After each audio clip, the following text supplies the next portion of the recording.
আসসালামু আলাইকুম। শুরু করছি প্রণয়ের অমল কাব্য পর্ব ২০।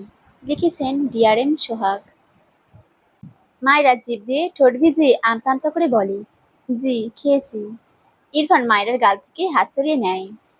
মায়রার দিকে তীক্ষ্ণ চোখে চেয়ে বলে, গুড। মায়রা চোখ নামিয়ে নেয়। ইরফান দুহাতে প্যান্টের পকেটে গুজে মায়রা তার মাঝে খুব সামান্য ফাঁকা রেখে দাঁড়ায়। মায়রা এলোমেলো দৃষ্টি ফেলে। ইরফান গম্ভীর গলায় বলে, এরপর বাসা থেকে বের হতে ইচ্ছে করলে সাথে হাত পা ভেঙে পঙ্গু বরণ করার ইচ্ছেটাও অ্যাড করে, তবেই বাড়ি থেকে বাইরে পা রাখবি। আন্ডারস্ট্যান্ড? লাস্ট শব্দটা কিছুটা ধমকি বলে। মায়েরা চোখ তুলে তাকায় ইরফানের দিকে। চোখ থেকে পানি গড়িয়ে পড়ে। ভয়ে জমা হওয়া পানির ছিটেফোঁটা এখন ধমক খেয়ে টুপ করে গড়িয়ে পড়ল। ইরফান চোখ বুজে শ্বাস ফেলে মৃদুস্বরে বলে, ডোন্ট ক্রাই। মায়েরা পিটপিট করে তাকিয়ে থাকে ইরফানের দিকে।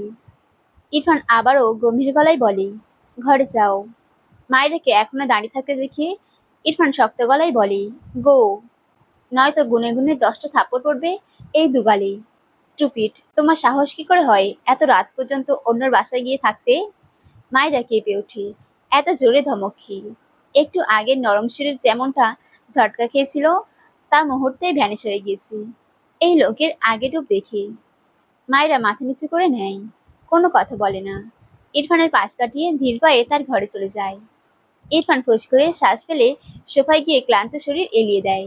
শুদ্ধ মিটিমিটি হেসে বলে, ঝড় তবে থামলো। ইরফানের কপালে বিরক্তির ভাঁজ। শুদ্ধ ইরফানের পাশে বসে তার মায়ের উদ্দেশ্যে বলে, মা খেতে দাও, খেয়ে রওনা দিব। এত রাতে যাবি? কাল গেলে হবে না? শুদ্ধ ইরফানের কানের কাছে মুখ নিয়ে বলে, তুই কি যেতে চাস মায়ের স্বামী? ইরফান রেগে তাকায় শুদ্ধর দিকে। বিরক্ত হয়ে বলে, নো। শুদ্ধ হেসে বলে, শোনো মা, তোমার ছেলে বড় হয়েছে, এবার আমার বিয়ের ব্যবস্থা করো। সবাই বউ ছাড়া থাকতে পারছে না। এসব দেখে আমার 2 দিন পর পর বদহজম হচ্ছে। ত্রিনা বেগম ভ্রুকুচকে বলে, আমি মেয়ে দেখে রেখেছি তোর জন্য।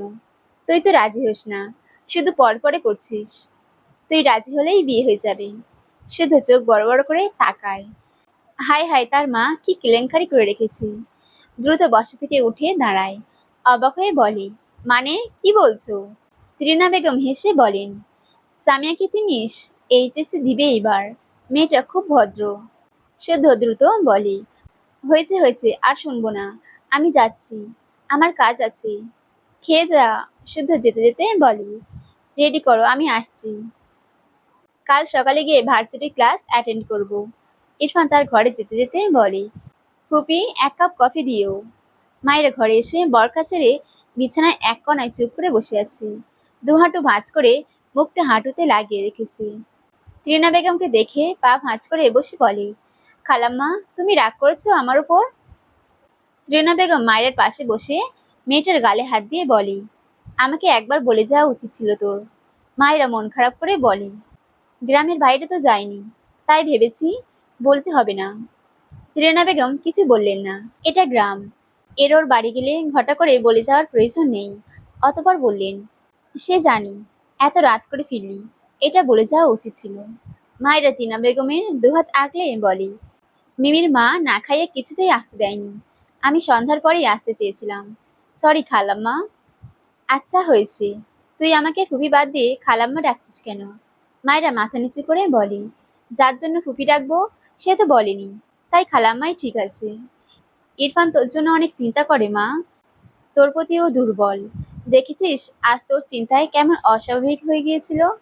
মায়েরা মাথা তুলল না। কি মনে করে মলিন হেসে বলে, একটা কথা কি জানো খালাম্মা, আবেগ, ভালোবাসা, মায়া এসব দুনিয়ায় চলে না। যদি চলতো তবে আজ আমার বিয়েই হতো না। তোমার মনে হয় সৎমা আমায় ভালোবাসতো না? সে আমায় অনেক ভালোবাসতো, মায়া করত। কিন্তু দেখো, সে আমাকে ঠিকই বিয়ে দিয়ে নিজের দায় সারলো। এই যে এতদিন হলো একবার আমার খোঁজ নেয়নি, জানো? তুমি বিশ্বাস করবে না খালাম্মা, আমি ভুলেই যেতাম সে আমার নিজের মা না। আমায় অনেক ভালোবাসতো, ওটাই অনেক মনে হতো আমার। কিন্তু বিয়ের পর সব ভুলে গেল। নিজের মা হলে হয়তো একটু একটু মনে করতো, কিন্তু আমি তো তাকে নিজের মাই ভাবি। আমার মাকে তো কখনো দেখিনি। দেখতে কেমন যে ছিল, কথাগুলো বলতে বলতে চোখ জোড়া পানিতে টইটুম্বর হয়ে যায়। একটু থেমে নাক টেনে বলে, তোমার ভাতিজা আমায় কেন মারে জানো? কারণ আমি তার টাইপের না। আমি তার চেয়ে অনেক ছোট। আমি যদি আরো 4-5 বছরের বড় হতাম তবে হয়তো মানত, কিন্তু এখন এত ছোট মেয়েকে তিনি মানতে পারেন না। সে আমার প্রতি দুর্বল হলেও বাস্তবতার কাছে এসে দেখবে আমার মায়ের মতো আমাকেই মানবে না। মানুষ এমনই হয়, আমি জানি। ত্রিনা বেগম অবাক হয়ে তাকালেন মায়েরার দিকে। এটুকু মেয়ে কি ভারী কথা বলে। মায়েরার মাথায় হাত বুলিয়ে মৃদু হেসে বলল, পাগলি মেয়ে, ইরফান অমন নয়, ধীরে ধীরে বুঝতে পারবি। মায়েরা কিছু বলল না। ত্রিনা বেগম মায়েরার চোখে পানি মুছে দিয়ে বলে, ফুপি যেহেতু ডাকছিস না, তবে মা ডাক। ডাকবি তো? মায়েরা দুহাতে মুখ মুছে শব্দ করে হেসে বলে, ওকে আম্মা জান। এরপর ভুরু নাচিয়ে বলে, ডাকটা পছন্দ হয়েছে? ত্রিনা বেগম হাসলেন মায়েরার কাণ্ডে। মেয়েটাকে তার কেমন অদ্ভুত লাগে বটে। মুহূর্তে কেমন দুঃখের চাপ মুছে ফেলে মন থেকে। ঘরের বাইরে যেতে যেতে বলে, এখন সব চিন্তা বাদ দে। ইরফানকে কফি দিয়ে আয়, আমি রেডি করছি, দ্রুত আয়। মায়েরা হতে গিয়েই তার মা মারা যায়। এরপর 3 মাসের মাথায় মায়েরার বাবা আরেকটা বিয়ে করেন, যিনি মায়েরার বর্তমান সৎমা। মায়েরা জানতো না মায়েরার বাবা দ্বিতীয় স্ত্রী তার সৎমা হলেও মায়েরাকে নিজের মেয়ের মতো করেই আগলে রেখেছিলেন। মায়েরার বাবার চোখের মনি ছিল মায়েরা। মায়েরার ঝাপসা মনে পড়ে তার বাবার কথা। তার যখন 7 বছর বয়স, তখনই তার বাবা মারা যায়। এরপরই মায়েরা জানতে পারে তার মা আসলে নিজের মা নয়। এজন্যই মায়েরাকে তার নানা বাড়ির মানুষেরা পছন্দ করতো না। আগে বুঝতো না, তবে যখন একটু বড় হয়েছে তখন বুঝতে পারত। বাবা মারা যাওয়ার 2 বছরের মাথায় তার সৎ মাকে বিয়ে দিয়ে দেয় বাসা থেকে। তিনি মায়েরাকে বেশ আদর করতেন। সেই ছোট্ট থেকে নিজের মেয়ের মতোই লালন করেছেন। কিন্তু সৎ মায়ের স্বামী তো মায়েরাকে একটুও সহ করতে পারে না। ধীরে ধীরে মায়ের ভালোবাসা কমতে কমতে তাকে বিয়ের পিঁড়িতে বসিয়ে বিদায় দিয়ে দিল। কথাগুলো ভেবে মায়েরা চোখ থেকে টুপ করে পানি গড়িয়ে পড়ে। ডান হাতে তর্জনী আঙ্গুল দিয়ে জামার কণা পেঁচায়, আবার খোলে। আর চোখ থেকে ঝরঝর করে কয়েক ফোঁটা পানি পড়ে। কয়েক সেকেন্ড পেরোতেই দ্রুত চোখ জোড়া ডলে মুছে নেয়। লম্বা করে দীর্ঘশ্বাস টেনে নিজে নিজেই হাসি। তোর ভিআইপি বোনকে ফোনটা দিই। ফাইজ ফোনের ওপাশ থেকে বলে, কেন? শুদ্ধ হেসে বলে, আমার বিয়ে, এই খবর ওকে না দিলে শান্তি পাচ্ছি না। দ্রুত করে নেই, আমরা বেঁচে যাব, আর ফারাকে বিয়ে দিতে পারবো। শুদ্ধ ধুলোময় রাস্তার মাঝে একটা ইটের খোঁড়ায় শর্ট দিয়ে বলি, ইনায়ের কপাল খুলে গেল, তোর মতো মির্জাপুরের সাথে বিয়েটা হচ্ছে না। ফাইজ রেগে বলে, একদম উল্টোপাল্টা কিছু করবি না বেয়াদব। ও আমার ফোন ধরে না কেন? মেজাজ খারাপ লাগে। শুদ্ধ হেসে বলে, তুই যখন বিদেশ ছিলি তখন ইনায়ার অনেক ছেলে ফ্রেন্ড জুটেছিল, বুঝলি? ওদের টাইম দিতে হয়। ফাইজ রেগে বলে, আসলে ওর এত ছেলে ফ্রেন্ড আছে? শুধু হেসে বলে, জানি না, ওর ফ্রেন্ডের লিস্ট আমি কেমনে জানবো?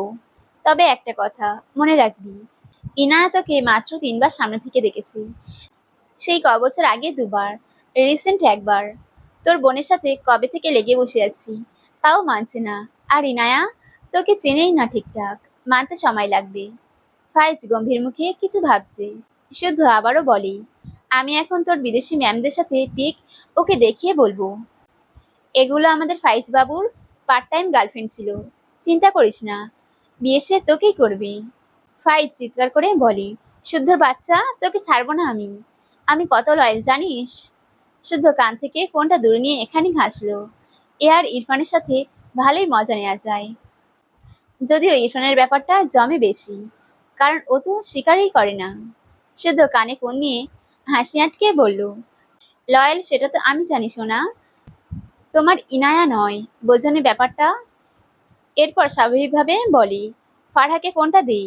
ফাইজ রেগে বলে, বেয়াদব, ভুলে যা ফারাকি, বলে কল কেটে বিছানার উপর ছুঁড়ে মারল ফোন। রাগে শরীর জ্বলছে। এই মেয়ের কি ছেলে ফ্রেন্ড দিয়ে ভর্তি? এমন হলে ওকে যে কি করবে মাথায় কাজ করছে না। তার কল না ধরার জন্য ইচ্ছে করে তুলে এক আছাড় মারতেই। আর এই শুদ্ধর বাদরামি তো আছেই। ওই মেয়ে তো মাথা মোটা, তাকে ভুল বুঝে কি করবে, আর সেই বা রেগে কি করবে আল্লাহ জানি।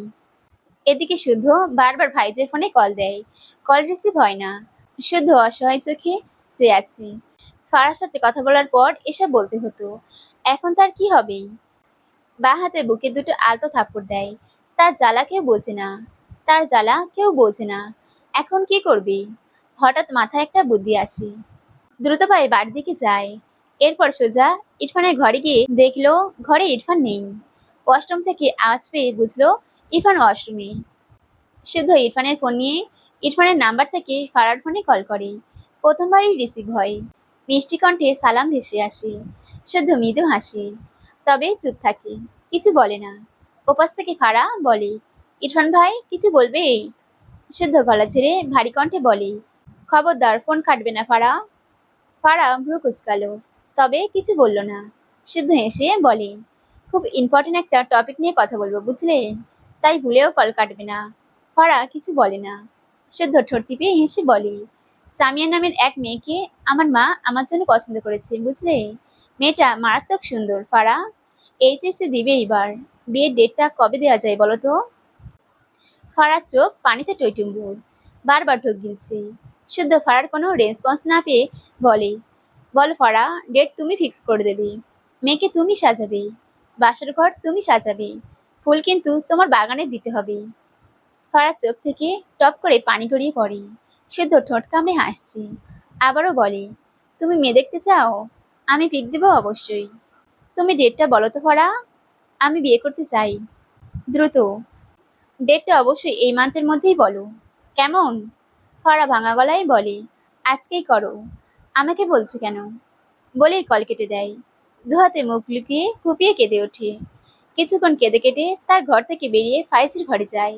ফাইজ ইজি চেয়ারে বসে চোখ বুজেছিল। বিরক্ত লাগছে সবকিছু তার। হঠাৎই ফারা ফাইজের সামনে দাঁড়িয়ে রেগে বলে, তোমার বন্ধু বিয়ে করছে? ফারার কথায় ফাইজ চোখ মেলে তাকায়। বোনের চোখ মুখের অবস্থা বেহাল। কেঁদে কেটে চোখ মুখ লাল হয়ে আছে। ফাইজ অবাক হয়ে বলে, হোয়াট? তোমার বন্ধু বিয়ে করছে? আমাকে ফোন করে সেসব গান শোনায় কেন? ফাইজের মাথার উপর দিয়ে যাচ্ছে সব। কার বিয়ে? ফারা আবারও রেগে বলে, তোমার বন্ধু যে মেয়েকে বিয়ে করবে, ওই মেয়েকে আমি থাপড়াতে থাপড়াতে তাড়িয়ে ছাড়বো বলে দিচ্ছি। বলেই ধূপধাপ পা ফেলে বেরিয়ে যায়। ফাইজ পিছন থেকে অবাক হয়ে বলে, আরে কি বলে গেলি? আর কাঁদছিস কেন? ফারা যেতে যেতে চিল্লিয়ে বলে, তোমার শয়তান বন্ধুর জন্য। একবার এখানে আসুক, বিয়ে করাচ্ছি তাকে। ফাইজ বিছানা থেকে তার ফোন নিয়ে শুদ্ধ নাম্বারে কল দেয়। রিসিভ হলে রেগে বলে, আমার বোনকে কাঁদিয়েছিস কেন? শুদ্ধ হেসে বলে, ভাল লাগে কাঁদাতে। তুই শুধু ভাব, ওর প্রতিটি চোখের পানির ফোঁটায় আমার জন্য কত শত ভালোবাসা মিশে আছে।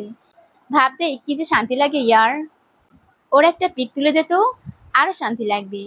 ফাইজ বিরক্ত হলো, রেগে বলল, ফারাকে আরেকজনের সাথে বিয়ে দিই, তারপর তুই বসে বসে কেঁদে ভালোবাসা দেখাস, বেয়াদব।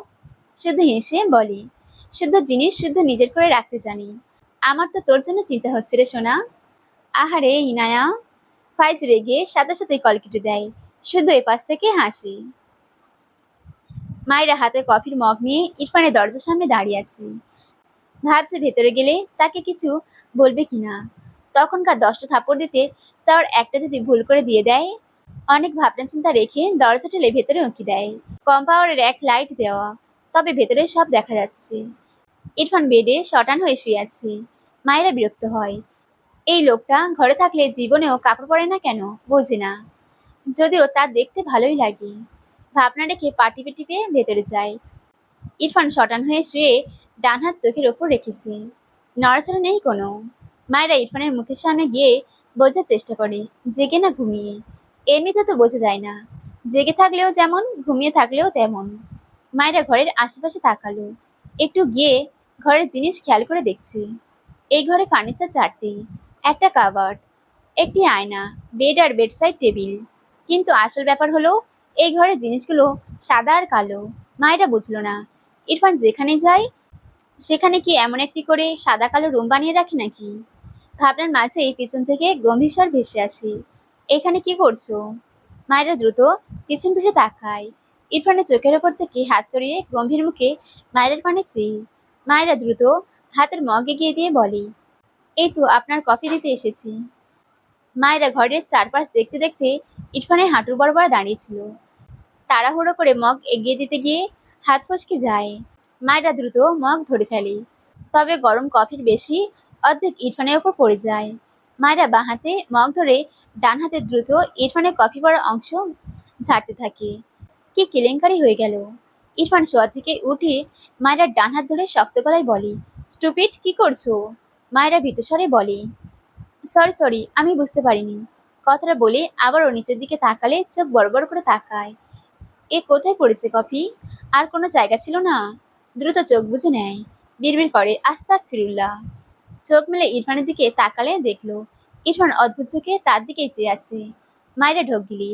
ইরফান তার হাত ছেড়ে দিয়েছে। ছাড়া পেয়ে মায়েরা কি আর পায় কি? লজ্জা ভয় সব মিলিয়ে এক দৌড় দেয় মগ হাতেই। বিড়বিড় করে, আর জীবনে কফি দিতে আসবো না আল্লাহ, মাপ চাই। ইরফান বেড থেকে নেমে দাঁড়ায়। শান্ত চোখে গম্ভীর মুখে মায়েরা দৌড় দেখলো। ইরফান মায়ের প্রস্থান দেখলো চুপচাপ। ডান হাতে ঘাট ডোলে বিরক্তির শ্বাস ফেলে। এরপর তোয়ালে নিয়ে ওয়াশরুমে চলে যায়। মায়েরা এক দৌড়ে তার ঘরে এসে দরজা চাপিয়ে দেয়। এত বড় কেলেঙ্কারি হয়ে গেছে তার হাত দিয়ে। সে এই লোকটার সামনে গেলে তাকে ঠিক কি করবি এটা ভেবেই মায়ের হাত পা ঠান্ডা হয়ে যাচ্ছে। বিছানার উপর উঠে বসে ভাবছে, হলোটা কি? কান্না পাচ্ছে তার। দুটো হাত ছিল, দুটো পা ছিল, পুরো শরীরটাই তো ফাঁকা ছিল। বিড়বিড় করলো, কফির বাচ্চাটাকে ওইখানেই পড়তে হলো। পাশে ফোনের রিংটনে ফোন হাতে নিয়ে দেখলো ইনায়ার ফোন। দ্রুত কল রিসিভ করে কানে ধরে। অতঃপর বিচলিত কণ্ঠে বলে, আপু, সর্বনাশ হয়ে গেছে। ইনায়া হাসি মুখে কথা বলবে বলে কল দিল। মায়ের এমন কথা শুনে চিন্তায় ঘিরে ধরে। চিন্তিত কণ্ঠে বলে, কি হয়েছে মায়েরা? মায়েরা থামে না, সাথে সাথেই বলে, আপু, তোমার ভাইয়ের ওখানে। এতটুকু বলে নিজেই নিজের মুখ চেপে ধরলো। না না, এসব বলা কেমন যেন। চোখ বুজে শ্বাস ফেলল। অতপর নিজেকে সামনে নেয় কোনো রকম। ওপাশ থেকে ইনায়া বলে, ভাইয়ার কি হয়েছে মায়েরা? আবার তোমাকে মেরেছে? মায়েরা একা একা বিড়বিড় করলো, সব মারের প্রতিশোধ এভাবে অজান্তেই নেওয়া হয়ে গেল। ইস, কিন্তু আমি তো চাইনি। কি বিড়বিড় করছো? মায়েরা ভাবনা থেকে বেরিয়ে দুদিকে মাথা নাড়িয়ে বলে, না না, উনি মারেননি আমাকে। তাহলে কি হয়েছে ভাইয়ার? মায়েরা ঢোক গিলে মেখে হেসে বলে, কিছু না কিছু না। ইনায়া ওপাশ থেকে সন্দেহের কণ্ঠে বলে, কি লুকাচ্ছ? মায়েরা জোরে হেসে উঠে বলল, সত্যি কিছু না। তোমার ভাইয়া অনেক ভালো, সেটাই বলতে চাইছিলাম।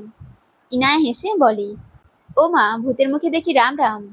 মায়েরা থতমত খেয়ে বলে, না না, অনেক ভালো না, ওই একটু একটু ভালোই আর কি। তা কি ভালো কাজ করলো?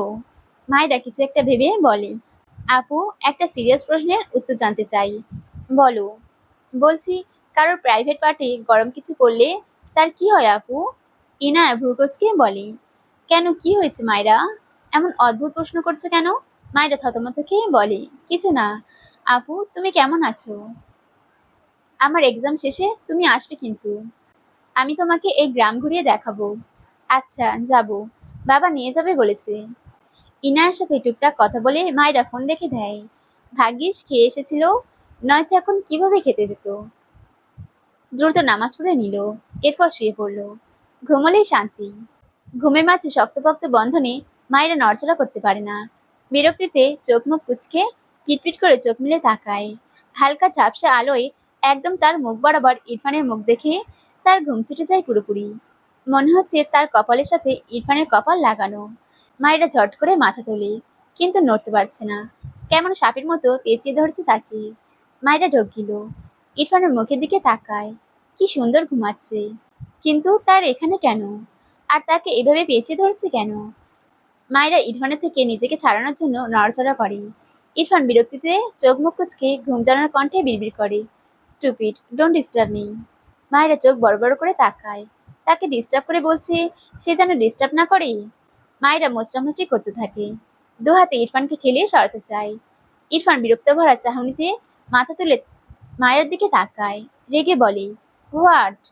মায়েরা চোখ ছোট ছোট করে তাকায়। বিরক্ত হয়ে বলে, ছাড়ো না মাই। ইরফান বোঝার চেষ্টা করলো সে কোথায়।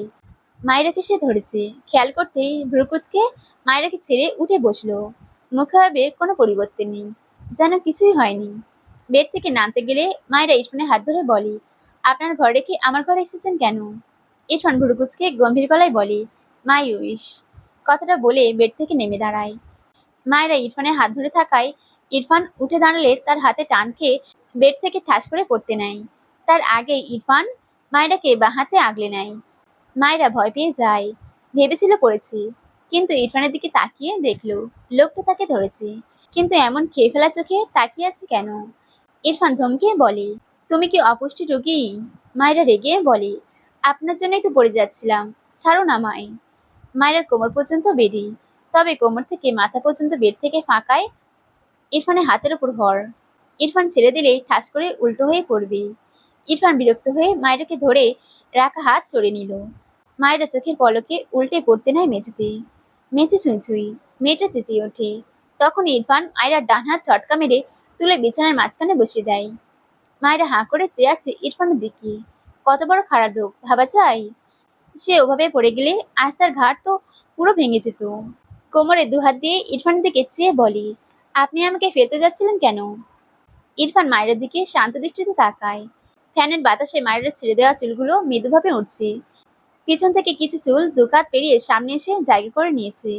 মায়ের মুখ ফুলানো, চোখে মুখে কিছুটা রাগের আভা। ইরফান চোখ বুঝে লম্বা শ্বাস টানে। এরপর গম্ভীর গলায় বলে, চুল বেঁধে পড়তে বসো। কথাটা বলে গটগট পায়ে ঘর ছেড়ে বাইরে বেরিয়ে গেল। মায়েরা হাঁ করে তাকিয়ে আছে। সে কি বলল? আর এই লোকটা কি বলল? সবচেয়ে বড় কথা, তার ঘরে সে ঘুমাবে কেন? খবিশ লোক। এই লোকটার ঘরে গেলে তো শুধু আউট আউট করে, আর তার ঘরে এসে ঘুমায়, বিড়বিড় করে। খবিশের দাদা একটা। আবার ইরফানের ব্যবহারে অবাকও হয়। এসব ব্যবহার তো আর এই লোকের থেকে আশা করা যায় না, অসম্ভব। মাঝে মাঝে জিন ভর করে কিনা, এই জন্য তাকে 23 ঘন্টা ধমক দেয়, আর 1 ঘন্টা জিন ধরলে একটু ভালোভাবে কথা বলে, যেটা অল্প নিয়ম। তোর বোন কোথায়? ইরফান ভেতরে আস্তে আস্তে ভ্রুকুচকে বলে, খালামণির বাসায় গিয়েছে। তোর তো খালাতো ভাই আছে। ইরফান ফাইজের মাকে সালাম দিল। টুকটাক কথা বলে ফাইজের ঘরের দিকে যায়। ফাইজ কিছু ভাবছে।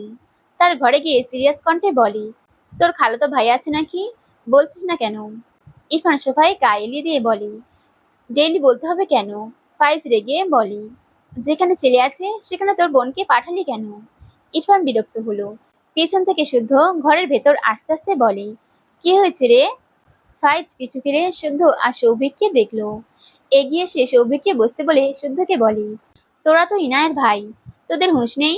ওর খালাতো ভাইয়ের কোলে বসে থাকার জন্য পাঠিয়েছিস কেন ওখানে? শুদ্ধ অসহায় মুখ করে বলল, আহারে, তোর আর ইরফানের জ্বালা দেখতে দেখতেই আমার দিন চলে যায়। এরপর ফাইজের ঘাড়ে বাঁ হাত তুলে আওয়াজ নিচু করে বলে, আমার কাছে একটা গোপনীয় খবর আছে, শুনবি? ফাইজ বিরক্ত হয়ে ঘাট থেকে শুদ্ধর হাত নামিয়ে বলে, ফালতু খবর শোনার ইচ্ছে নেই। জ্বালিয়েছিস তো পিটিয়ে ছাল তুলবো। শুদ্ধ ইনোসেন্ট ফেস বানিয়ে বলল, আরে সত্যি বলছি, ওই জাহিদের তো ইনায়াকে মারাত্মক পছন্দ ভাই। বিয়ে ঠিক হওয়ার কথা শুনে সে কি মেয়েদের মতো কান্না! বিশ্বাস করবি না, আমার শার্ট একদম গার্লফ্রেন্ডের কান্নার মতো করে ভিজিয়ে দিয়েছিল। এখন ইনায়াকে অনেক জোর করে তাদের বাসায় রাখলো। বিয়ের আগে একটু চান্স নিক, বিয়ে হয়ে গেলে তো আর পারবে না, বুঝিসনি? তুই চাপ নিস না, ও বিয়ে করবে না তোর ইনায়াকে, শুধু ইনায়াকে একটু মন ভরে দেখবি, সুযোগ পেলে একটু ছুঁয়ে দেবে, এই যা। তুই নিশ্চিন্তে থাক। কথাগুলো বলে বুক ভরে শ্বাস নিল। সৌভিক সোফায় বসে হাসছে শুদ্ধর কথা শুনে। ইরফান গম্ভীর মুখে শুদ্ধ দিকে চেয়ে আছে, আর ফাইজ জ্বলন্ত চোখে চেয়ে আছে। সবার দৃষ্টি দেখে শুদ্ধ মেকি হাসলো।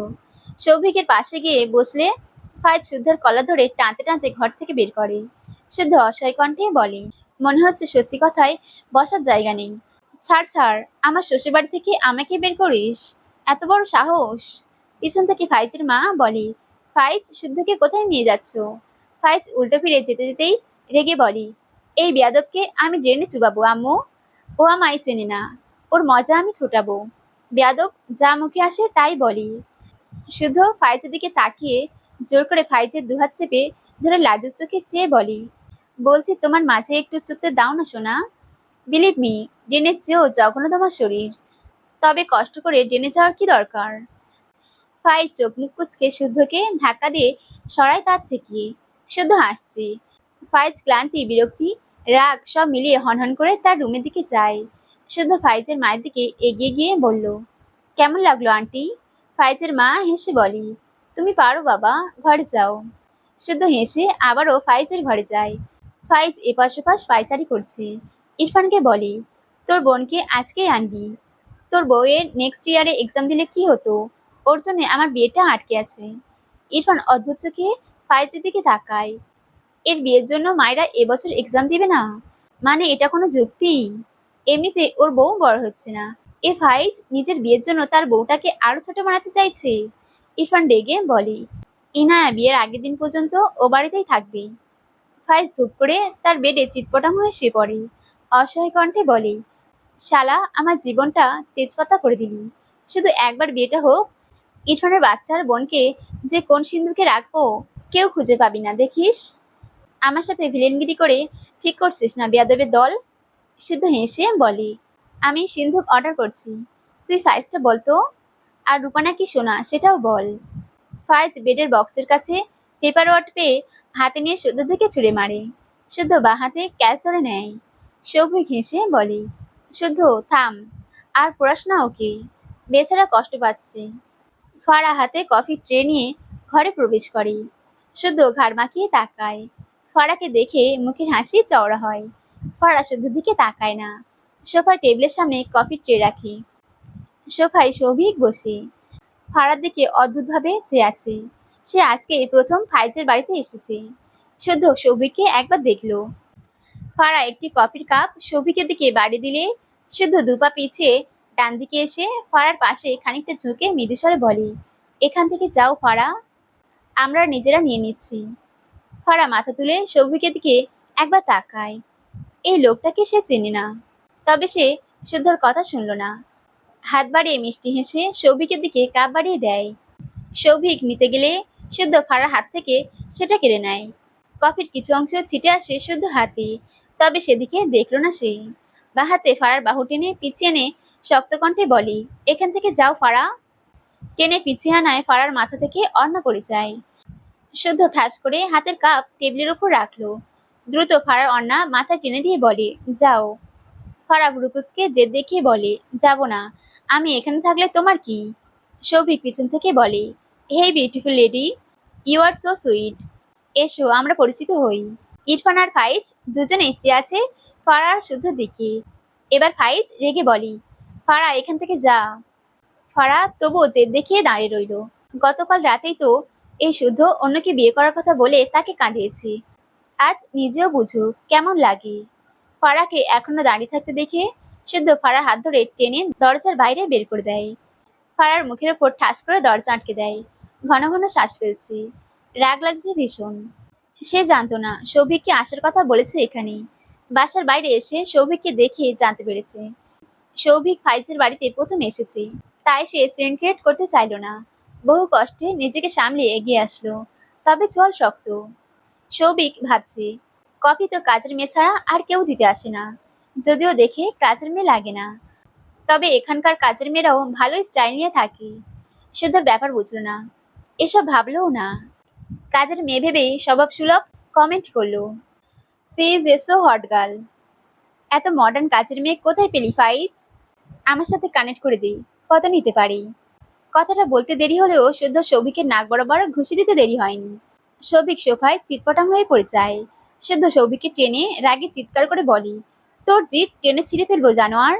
কথাটা বলে আরেকটা ঘুষি মেরে দেয়। সৌভিক উল্টে পড়ে। ইরফান শান্ত চোখে চেয়ে আছে, যেন তার সামনে মুভি চলছে। শুদ্ধ আবারও তেড়ে যেতে নিলে ফাইজ উঠে এসে শুদ্ধকে আটকে বলে, শুদ্ধ থাম। শুদ্ধ ফাইজকে ধাক্কা দিয়ে চিলিয়ে বলে, এই জানোয়ারকে বাড়িতে আসতে বলছিস কেন? জানিস না ও কেমন? ফাইজ কিছু বলল না। শুদ্ধ হনহন করে ঘর থেকে বেরিয়ে যায়। ইরফান উঠে দাঁড়িয়ে সৌভিকের কলার ধরে টেনে তুলল। এরপর হনহন করে টানতে টানতে একদম মেন গেটের সামনে গিয়ে ধাক্কা দিয়ে শক্ত কণ্ঠে বলে, ভদ্র মানুষের বাড়িতে অসভ্যদের জায়গা নেই, আউট। কথাটা বলে ঠাস করে দরজা আটকে দেয় মুখের ওপর। শুদ্ধ রেগে ফাইজদের ছাদে এসেছিল। এসে ফারাকে ছাদের এক কোণায় উল্টো ঘুরে দাঁড়িয়ে থাকতে দেখে বড় বড় পা ফেলে ফারার পিছনে দাঁড়িয়ে ফারাকে টান মেরে তার দিকে ঘুরিয়ে নেয়। ফারা শুদ্ধর অমন আচরণে মন খারাপ করে ছাদে এসে দাঁড়িয়েছিল। কেঁদেছে ও একটু। এখন শুদ্ধকে দেখে ভয় পেল খানিক। এমন রেগে আছে কেন? তাকেই তো বের করে দিল। শুদ্ধ চোখ বুজে শ্বাস ফেলে কিছুক্ষণ চুপ থেকে হঠাৎ ফারার দিকে তাকিয়ে রেগে বলে, তুমি ভীষণ বেয়াদব হয়ে গেছো ফারা। ফারা অবাক হয়ে তাকায় শুদ্ধর দিকে। চোখ জোড়া পানিতে টইটুম্বুর হয়ে যায়। এই লোকটা তার জীবনে এসেছেই শুধু কষ্ট দিতে। ভাবনার মাঝে চোখ থেকে পানি গড়িয়ে পড়ে। ফারার চোখে পানি দেখে শুদ্ধ রাগ নিভল বোধহয় খানিক। ভ্রুকুচকে শান্ত কণ্ঠে বলে, কাঁদছো কেন? ভয় পেয়ে, নাকি আমার কথায় কষ্ট পেয়ে? ফারা চোখ সরিয়ে নেয়, মাথা নিচু করে দৃষ্টি ছাদের মেঝেতে নিবদ্ধ করে। শুদ্ধ ফার থেকে দুপা পেঁচে গিয়ে বুকে দুহাত গুছিয়ে বলে, যদি আমার কথায় কষ্ট পেয়ে কাঁদো তবে কিছু বলবো না, আর যদি ভয় পেয়ে কাঁদো তবে থাপ্পড় খাবি। কি কারণে চোখে পানি জমলো বলে ফেলো তো ফারা। ফারা অবাক হয়ে চোখ তুলে দৃষ্টি রাখে শুদ্ধর পানি। ফারার মাথা থেকে কাপড় পরে যায় দমকা হাওয়ায়। রাতের অন্ধকারে ছাদের লাইটে মৃদু আলোয় শুদ্ধ ফারাকে দেখলো। এভাবে দেখে সৌভিক অমন কমেন্ট করলো না। মনে পড়তে আবারও রাগান্বিত কণ্ঠে বলে, তুমি জানো ওই ছেলে তোমার বাজে নজরে দেখছিল, তুমি তবুও 2 মিনিট বাড়িয়ে সেখানে থাকলে কেন? ফারা মনে মনে অনুতপ্ত হলো। সে তো এসব ভেবে থাকেনি, শুদ্ধর ওপর জেদ করেছিল, ভেবেছিল এই লোকের কথা শুনবে না। তবে এখন সেই জেদটাকে বিদায় না দিয়ে বরং জেদ অটুট রেখে আবারও ভাঙা গলায় রেগে বলল, দেখুক, তাতে তোমার কি? আমার যার সামনে যেতে ইচ্ছে করবে তার সামনে যাব, ইচ্ছে হলে কোলে উঠে বসবো। আর কিছু বলার আগেই ফারার গালে একটা শক্ত থাপড় পড়ে। ফারা ফুপিয়ে ওঠে, মাথা নিচু করে কাঁদতে কাঁদতে বলে, তুমি নিজের বেলায় সব পারো, বিয়ে বাসর আরো কত কি, আমি কিছু বললেই শুধু মারো। শুধু ফারার গাল দুহাতের আঁচড়ায় নিয়ে শক্ত কণ্ঠে বলে, শুধু মুখে বলেছে বলে থাপড় দিয়েছি, এটা সকালের আগেই সেরে যাবে, কিন্তু জেদ করে কখনো বাস্তবায়ন করতে যেও না। বিলিভ মি, এমন করলে তোমার কবর আমি নিজ হাতে খুঁড়ব। এরপর আমি আর তুমি একসঙ্গে সেখানে ঘুমাবো। ফারা ভেজা চোখে শুধু দিকে তাকায়। শুধু মৃদু হেসে বলে, তোমাকে এভাবে কাঁদতে দেখলে আমি ভীষণ শান্তি পাই ফারা। কারণ এই কান্না আমার পাশে অন্য মেয়েকে কল্পনা করার জন্য। এত ভালোবাসা কোথায় রাখি বলো তো ফারা। ফারা নাক টেনে বলে, আমি তোমাকে ভালোবাসি না। শুধু এবার একটু শব্দ করেই হাসলো। ফারার গাল থেকে হাত সরিয়ে বলে, Farah, I want to hug you. ফারার সাথে সাথে বলে ওঠে, একদম না। শুধু আরেকটু পিছিয়ে গিয়ে প্যান্টের পকেটে 2 হাত গুজে মৃদু হেসে বলে, তবে যাও এখান থেকে, আই কান্ট কন্ট্রোল মাইসেলফ। ফারা একবার তাকায় শুধুর পানি। শুধু মৃদু হেসে তার দিকে তাকিয়ে আছে। ফারা ঢোক গিলে শুদ্ধ দৃষ্টিতে, সময় ব্যয় করে না, দৌড় দেয়। শুদ্ধ পিছু ফিরে শব্দ করে হেসে বলে, এই ফারা, ভালোবাসি কিন্তু। দেখতে দেখতে 1 সপ্তাহ কেটে যায়। এক্সাম দিয়ে মায়েরা হল থেকে বের হয়েছে। এক্সাম খারাপ হয়নি, তবে তার মন খারাপ। ইরফান সেই যে 1 সপ্তাহ আগে চলে গেল, আর একবারও আসেনি। তার খারাপ লাগছে কেন? ওই লোকটা তো তাকে মানেই না, আসবে কেন? কিন্তু তার মনে পড়ে কেন? ভীষণ মন খারাপ হয় মেয়েটার। স্কুল ড্রেস পরা, মাথায় সাদা হিজাব বাঁধা, 2 হাত বুকের সাথে ফাইল চেপে রাস্তার এক কোনায় দাঁড়িয়ে ফুচকার ভ্যানের দিকে তাকিয়ে আছে। আজ এই ফুচকাও খেতে ইচ্ছে করছে না। চুপ করে কতক্ষণ দাঁড়িয়ে থাকলো, এরপর এগিয়ে যায়। ভাবলো ফুচকা খেয়েই মনটা ভালো করবি, এটা ছাড়া আর উপায় কি। 1 প্লেট ফুচকা নিয়ে একা চেয়ারে বসে মায়না। কোলের ওপর ফাইল রেখে বাঁ হাতে তালুতে ফুচকার প্লেট রেখে ডান হাতে এক একে মুখে ফুচকা ফুটতে থাকে। হঠাৎই তার ডান পাশে গা ঘেঁষে কেউ বসলো মনে হলো। মাথা নিচু থাকায় পায়ের দিকে খেয়াল করে বুঝলো ছেলে। মুহূর্তেই রেগে বোম হয়ে যায়। পাশ ফিরে চেঁচিয়ে ওঠে, তোর সাহস তো কম না, অন্যের বউয়ের গা ঘেঁষে বসেছিস, তোকে তো। ইরফান বিরক্তি ভরা চাহনিতে মায়ের দিকে ঘাড় ফিরিয়ে তাকায়। মায়ের বুলিতে দাড়ি পড়ে যায়, চোখ বড় বড় হয়ে যায়, খুব খুব করে কেসে ওঠে। ইরফান রেগে ধমকে বলে, স্টুপিড, তুমি ভালো হবে না। মায়েরা চোখ পিটপিট করে তাকায়, কি মনে করে ঠোঁটের কোণে হাসি ফুটে ওঠে। ইরফান ভুরুকুচকে বলে, হোয়াট, হাসছো কেন? মায়েরা অবাক হয়ে বলে, আপনি সত্যি এসেছেন? ইরফান গম্ভীর গলায় বলে, নো। মায়েরা রেগে বলে, আপনি মিথ্যে বলছেন কেন? ইরফান বিরক্ত হয়ে তাকায় মায়ের দিকে, ভ্রুকুচকে বলে, দেখছো যখন এসেছি তো জিজ্ঞেস করছো কেন, স্টুপিড। মায়েরা মুখ ভোতা করে ইরফানের দিকে তাকিয়ে থাকে। ইরফান অদ্ভুত চোখে মায়ের দিকে তাকায়, মাথা থেকে পা পর্যন্ত চোখ বুলালো। স্কুল ড্রেসে মায়ের বয়স আরো 4-5 বছর কম হয়ে গেছে মনে হচ্ছে। ইরফানের চোখে মুখে কেমন বিস্ময়, ফোঁস করে শ্বাস ফেলে। বাবার ওপর রাগ হলো, এই বাচ্চা নাকি তার বউ।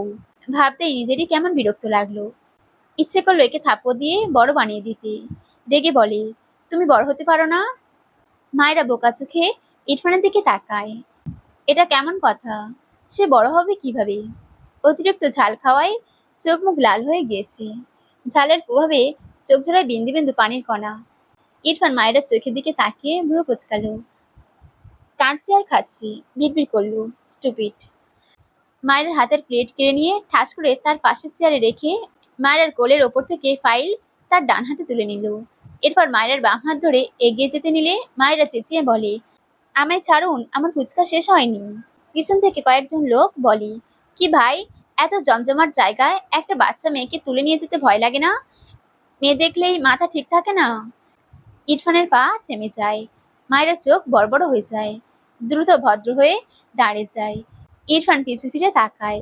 রাগান্বিত চোখে চেয়ে লোকগুলোর দিকে এগিয়ে যেতে নিলে মায়েরা দ্রুত ইরফানের সামনে দাঁড়িয়ে বলে, যাবেন না যাবেন না, ওরা ভুল বুঝেছে। ইরফান মায়ের কথা শুনল না। মায়ের হাত শক্ত হাতে ধরে লোকগুলোর সামনে দাঁড়িয়ে দাঁতে দাঁত চেপে বলে, সি ইজ মাই ওয়াইফ। ওকে তুলে নিব নাকি ছুঁড়ে ফেলবো, it's my choice. Who are you? আমার ওয়াইফকে দেখলে আমার মাথা ঠিক থাকে না। What's your problem with that's? মায়েরা চোখ বড় বড় করে তাকায়। লোকগুলো হাবড়ার মতো তাকিয়ে আছে। মায়েরা দ্রুত লোকগুলোর উদ্দেশ্যে বলে, উনি ভালো লোক, আপনারা যান। একজন চিন্তিত কণ্ঠে বলে, একটু আগে। মায়েরা বুঝলো, তখন চেঁচিয়ে উঠলো তার পাশে বসায়। আবার জোর করে টেনে নিয়ে যাচ্ছিল বলে লোকগুলো ভুল বুঝেছে। দ্রুত বলে ওঠে, আমার ভুল হয়েছে প্রথমে চিনতে, আপনারা যান। লোকগুলো একটু অবাক হলো হয়তো, তবে আর কিছু বলল না, চলে গেল। মায়েরা স্বস্তি নিঃশ্বাস ফেলল। ইরফানের দিকে তাকালে দেখলো ইরফান ওই লোকগুলোর দিকেই এখনো জ্বলন্ত চোখে চেয়ে আছে। মায়েরা ঢোক গিলল। তার হাতটা ভেঙে গেল বোধহয়। কাছ থেকে স্কুল ড্রেস পরা ফাইল হাতে এক ছেলে এগিয়ে এসে বলে, কিরে মায়েরা, কি খবর? এক্সাম কেমন হলো? মায়েরা মাথা নেড়ে বলে, ভালো। তোর? ছেলেটা মৃদু হেসে বলে, ভালো। পাশে ইরফানকে দেখে বলে, এটা তোর ভাই? মায়ের উত্তরের অপেক্ষা না করে ইরফানকে ভাইয়া সম্বোধন করে সালাম দেয় ছেলেটা। কিন্তু ইরফানের অমন ভয়ঙ্কর দৃষ্টি দেখে ছেলেটা ঢোক গিলল। মনে হয় খুব রাগী। থাক, ভাব জমানো লাগবে না। অতপর মায়রাকে বাই বলে চলে যায়। এদিকে মায়রা তার হাতের দিকে অসহায় চোখে চেয়ে আছে। মাথা তুলে বলে, আপনি কি আমার হাত ছিঁড়ে নিতে চাইছেন? উফ, ছাড়ুন। ইরফান আর কতক্ষণ রাগ কন্ট্রোল করবে? প্রথমে ওই লোকগুলো, এখন এই ছেলের ভাই শব্দটা যেন ইরফানের মাথায় একেবারে রক্ত তুলে দিল। ইচ্ছে করছে সবগুলোকে অগ্নিকুণ্ডে নিক্ষেপ করতে। আবার মায়ের কথায় জ্বলন্ত চোখে তাকালো মায়ের দিকে। মায়েরা ঢোক গিলে বলতে নাই। তার আগে ইরফান ডান হাতে ফাইল ধরেই মায়েরাকে ঝট করে কোলে তুলে নেয়। মায়েরা চোখ বড় বড় করে তাকায়। মোচড়ামুচড়ি করতে করতে বলে, কি করছেন, নামান আমায়। নামান বলছি। ইরফান শুনলো তো নাই। তার গাড়ির দরজা খুলে ব্যাক সিটে মায়েরাকে এক পোকা ছুঁড়ে ফেলে। মায়েরা চেঁচিয়ে ওঠে। কোমরে ব্যথা পেয়ে চোখ মুখ কুচকে নিল। ডান হাত কোমরের পিছনে দিয়ে রেগে বলে, আপনার প্রবলেম কি? ছোড়াছুড়ি ছাড়া কিছু পারেন না? কথাটা বলে সামনে তাকালে দেখলো ইরফান গাড়ির ভেতর উঠে আসছে। মায়েরা চোখ বড় বড় করে তাকায়। দ্রুত সিটের ওপর সোজা হয়ে বসে গাড়ির দরজার সাথে লেগে গিয়ে বলল, আপনি এগোচ্ছেন কেন? আমি সরি, প্লিজ মারবেন না। ইরফান মায়ের সাথে চেপে বসে। মায়ের হিজাব টান মেরে খুলে ফেলে। মায়েরা চেঁচিয়ে ওঠে। দুহাতে ইরফানকে ঠেলে সরাতে চায়, তবে পারে না। ইরফান বাঁ হাতে মায়েরাকে তার সাথে শক্ত করে চেপে ধরেছে। হিজাব খুলে ছুঁড়ে ফেললে মায়ের খোপা করা চুলগুলো ঝরঝর করে খুলে কাঁচ ছড়িয়ে পিঠ জুড়ে ছড়িয়ে পড়ে। ইরফান শার্টের বোতাম খুলতে দেখে মায়েরা চোখ বড় বড় করে বলে, আপনার গরম লাগলে দূরে সরে বসুন প্লিজ, আমি সরি, আর ফুচকা খাবো না। ইরফান মায়ের দিকে তীক্ষ্ণ চোখে চেয়ে এক এক করে সবগুলো শার্টের বোতাম খুলে ফেলে। মায়েরা ভীত স্বরে বলে, কি করছেন? ইরফান মায়ের কানের নিচ বরাবর গলায় ডান হাত শক্ত করে দাঁতে দাঁত পিষে বলে, আমি তোমাকে সেটাই বোঝাচ্ছি, নট ভাই, ইটস কনফার্ম। মায়েরা ঢোক গিলে আমতা আমতা করে বলে, মানে? দূরে সরুন প্লিজ। মায়েরার চোখ মুখ জুড়ে ভীতি। খোলা চুলগুলো এলোমেলো। মায়েরার ভীত মুখপানে চেয়ে ইরফান তার স্বভাবের বাইরে গিয়ে ডান দিকে সামান্য ঠোঁট বাঁকিয়ে ভীষণই শুকনো হাসলো। তবে মায়েরা তা বুঝতে পারল না। ইরফান ডান হাতে মায়েরার কিছু সংখ্যক চুল কানের পিঠে গুজে দিয়ে গলা নামিয়ে শীতল কণ্ঠে বলে, you are a little baby, I am waiting for you. মায়েরা বোকা চোখে পিটপিট করে তাকিয়ে রইল ইরফানের গম্ভীর মুখপানে। সব তার মাথার ওপর দিয়ে গেল।